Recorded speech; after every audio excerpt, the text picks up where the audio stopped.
In this episode, though, I want to discuss not so much an alternate version of reality as an alternate version of skepticism.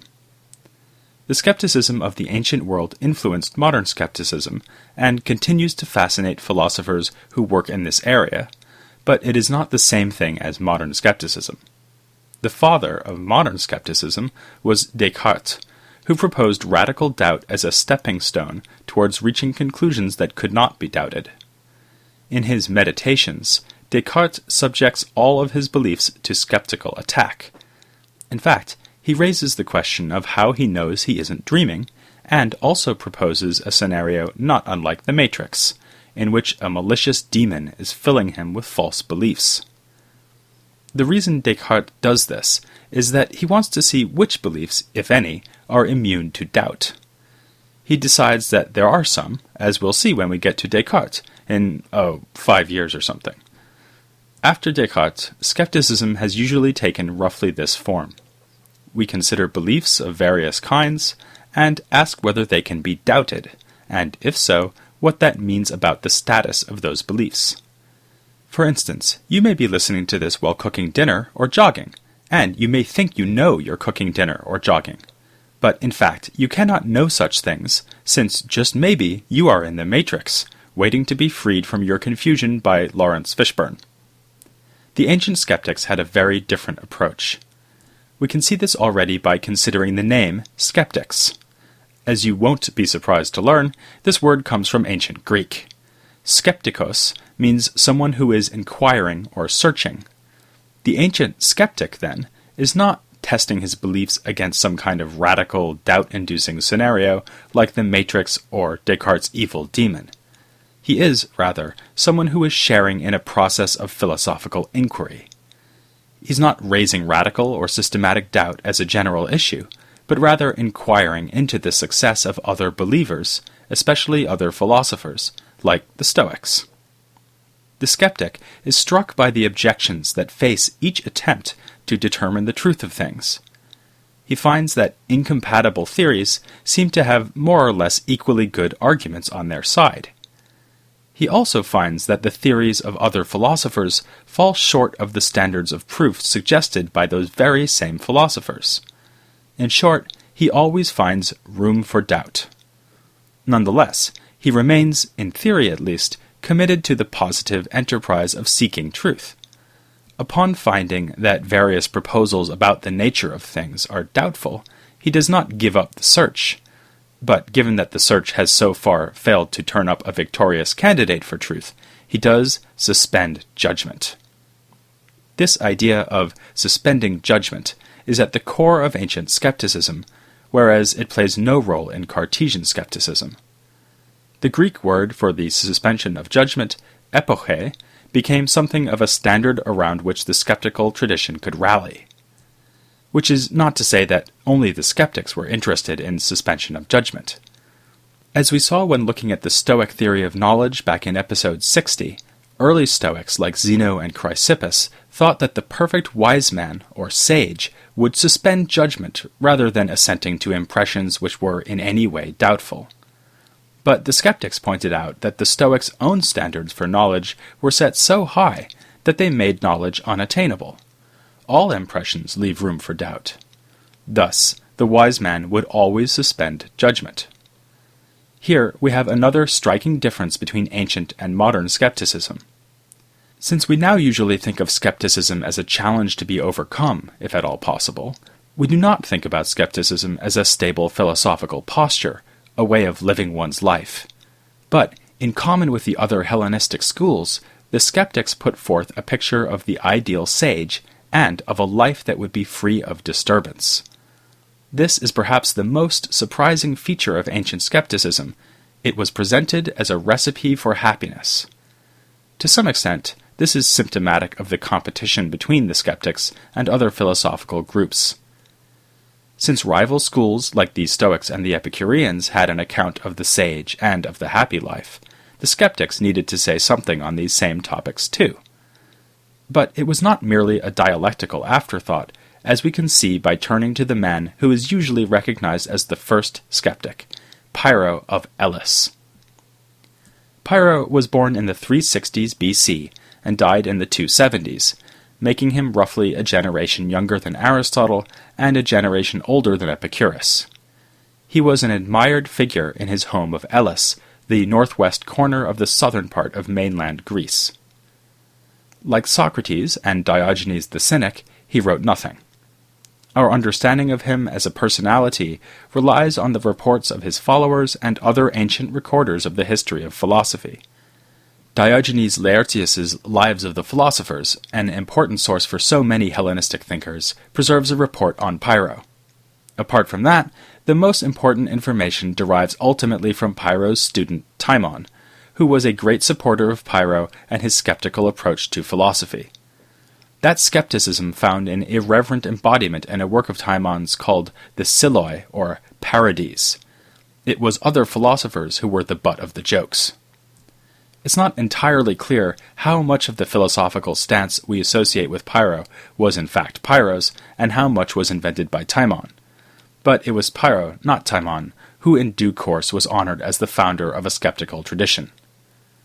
As we'll be seeing, beginning in the 1st century BC and carrying on into the period of the Roman Empire, there were skeptics who proudly styled themselves as Pyrrhonists. Although Pyrrho is thus credited with beginning something new, his skeptical attitude did not come from nowhere. One hypothesis about his inspiration already excited ancient authors who wrote about Pyrrho. In the 320s BC, Pyrrho participated in the military campaign of Alexander the Great, which meant traveling as far away as India. There, we are told, Pyrrho encountered Indian wise men who may have been a source for skeptical ideas. This idea is not without merit, given that skepticism did play a role in classical Indian philosophy. On the other hand, there were antecedents for Pyrrho's views in Greek philosophy. Pyrrho himself seems to have acknowledged Democritus as an important predecessor. As we've seen, after setting forth his atomic theory, Democritus drew skeptical conclusions from it, declaring that perceptible qualities like sweetness and color are merely conventions, since in reality there is nothing but atoms and void. In general, Pyrrho, or at least his faithful follower Timon, treated other philosophers with scorn, but Democritus was respected for his anticipation of skepticism. Another pre-Socratic who received a degree of admiration was Xenophanes, perhaps because of his irreverence concerning traditional Greek ideas about the gods. It must also be said that, possible influence from India notwithstanding, Pyrrho's image and way of life fits comfortably into the age of Diogenes the Cynic, Epicurus, and Zeno, the founder of Stoicism. Like them, and like Socrates, Pyrrho cultivated the persona of an imperturbable sage. He did not shrink from fearful situations like storms at sea, and was happy to stoop to performing menial tasks like washing pigs. Nor did physical pain bother him. A typical legend has him undergoing the horrors of ancient surgery without so much as flinching. Supposedly, in describing his own way of life, he used that most central technical term of Hellenistic ethics, ataraxia, or lack of disturbance. Thus, Pyrrho claimed to have achieved the Holy Grail pursued by almost all the philosophers of his day. Like Diogenes the Cynic, he managed this without taking the trouble to devise a complex philosophical theory, such as Epicurus and Zeno offered. Far from it. Pyrrho's indifference to danger and pain was the supposed consequence of his lack of beliefs and commitments. Now, I know what you're thinking. Why would a life without belief be a life of calm, a life free of trouble? One might just as easily suppose it would be a life consumed with worry. If I don't have firm beliefs about the world around me, won't I face each new situation in a state of ignorance and confusion? Aren't the Stoics right to think that it is knowledge and understanding that yield confidence and serenity? Well, I tend to agree with you, but it isn't obvious that Pyrrho is wrong about this. Let's consider again those tales of Pyrrho's indifference to circumstances. For instance, his ability to undergo excruciating pain without registering any dismay would, perhaps, be explained by the fact that he does not believe pain is a bad thing. his cheerfulness about performing menial tasks would derive from the absence of beliefs about which activities are unworthy. Pyrrho's life is, in fact, very like that of the Stoic sage. The happiness of the Stoic sage, too, is immune to pain and conventional feelings of shame, because his positive commitments lie elsewhere. He believes that only virtue is worth having and has a solid theory about the nature of virtue. Pyrrho doesn't have those positive beliefs, of course, but he doesn't need them.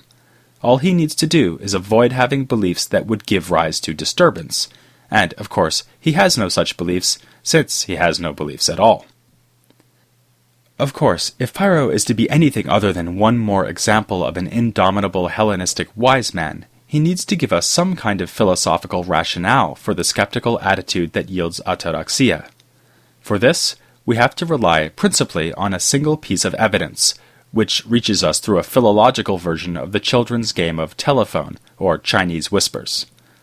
The report is found in the 4th century AD Christian theologian Eusebius, hardly a promising place to find details about the ideas of a 4th century BC skeptic, but beggars can't be choosers. Eusebius is relating an account about Pyrrho, preserved by an earlier Aristotelian philosopher, who in turn was taking his information from Pyrrho's follower Timon. And don't forget that what we can read would be manuscripts that are only copies, or copies, of the text Eusebius himself wrote. Do you suppose that scholars just might have proposed amending the Greek text in such a way as fundamentally to change the logic of the whole passage? Why, of course they have. Such are the delights of trying to reconstruct early Hellenistic philosophy. Still, we have some reason to think that the passage tells us something fairly reliable about Pyrrho, or at least about Timon's understanding of Pyrrho, which is about as much as we can hope for. Plus, it's really interesting. So let's see what it says. The report tells us that things in themselves are neither one way nor another. They are indifferent, impossible to measure or to judge. Our perceptions and beliefs render neither truth nor falsehood. Thus, we should remain without belief, inclining neither this way nor that, as a result of which we will avoid making any assertions and, finally, achieve ataraxia, freedom from disturbance. Since Pyrrho himself attained this freedom, he is presumably a reliable guide to the method, and this at least claims to be his own description of the method. The passage is, in short, exactly what we were looking for. Unfortunately, it's not easy to understand. We can start with the basic observation that Pyrrho is telling us to avoid opinion, or belief. The word he uses, doxa, is the same word that Plato and Aristotle use to describe the state of mind in which one takes something to be true while lacking knowledge in the proper sense. In Plato's classic formulation, belief lies between ignorance and knowledge. Of course, Plato and Aristotle urge us to shun ignorance and not to be satisfied with true belief. Rather, we should push on until we achieve knowledge and understanding of the way things are. But this, Pyrrho claims, is impossible. Things in themselves are neither one way nor another. Unfortunately, the passage contains no defense of this alarming statement, but we've seen the sentiment before. Think, for instance, of Protagoras in Plato's Theaetetus, saying that if the wind feels cold for you and warm for me, then there is no truth of the matter about whether the wind is warm or cold in itself. All truth is relative to an observer. Or, think of Democritus again, saying that the perceptible features of things are only a matter of custom, because in reality they are atoms and void. Pyrrho's reference to perception, in addition to belief, suggests that he also had in mind examples like this. The moral of the skeptical story is that Plato and Aristotle were wrong. Belief is not inadequate because it falls short of knowledge, rather, it goes too far. To have a belief presupposes that we are able to determine the nature of things, but this is impossible. Thus we should, to put the point in Plato's terms, content ourselves with ignorance rather than striving for true belief, never mind full-scale knowledge. It's obvious that the skeptic must be ignorant in a sense, given that ignorant just means lacking knowledge, and the skeptic is someone who accepts that knowledge has not been attained, either by himself or by anyone else as far as he can tell. Yet it's equally obvious that the skeptic's ignorance is special. It will not involve having false beliefs, of course, since he will have no beliefs at all. Rather, it is a mature, self-conscious, and blissful form of ignorance, in which he suspends all belief, and in this way achieves peace of mind. There are several difficulties that remain, though. I'll mention two of them. The first is that Pyrrho seems in our passage to be laying down a bold philosophical thesis, namely that the natures of things cannot be determined. Now, Pyrrho isn't doubting the existence of the things around us. He apparently didn't raise Descartes-style worries about whether there is a wind. He only suggested that there is no fact of the matter about whether the wind is warm or cold. But that's not the problem. In fact, it's just another difference between ancient and modern skepticism. Ancient skeptics in general did not raise worries about whether external things are really out there. They only raised problems for attempts to determine the natures of those things. The problem is rather that, at least on the interpretation I've just given, Pyrrho asserted confidently that the natures of things are unknowable. That sounds very like a belief, or even a proposed bit of knowledge. He seems to be completely convinced that things cannot be determined, which is why we should refrain from belief. But this conviction is itself a belief. Later skeptics, as we'll see, are more careful here, and say only that they suspend judgment about whether the natures of things might be knowable. Some modern scholars, by the way, interpret the Eusebius passage in such a way that Pyrrho too avoids committing himself to the intrinsic unknowability of things. For our purposes, perhaps we should just suspend judgment about his real view. The second problem I want to mention is also one that confronted the later skeptics. We've understood Pyrrho to be saying that he can do without any beliefs at all. In fact, to be saying that his freedom from disturbance is achieved by giving up on the whole enterprise of forming beliefs. This, he has discovered, is the happy life. But not only does this life sound less than happy, it doesn't even sound possible. To give just one example, how am I supposed to avoid starving to death if I suspend judgment about which items in my environment are edible?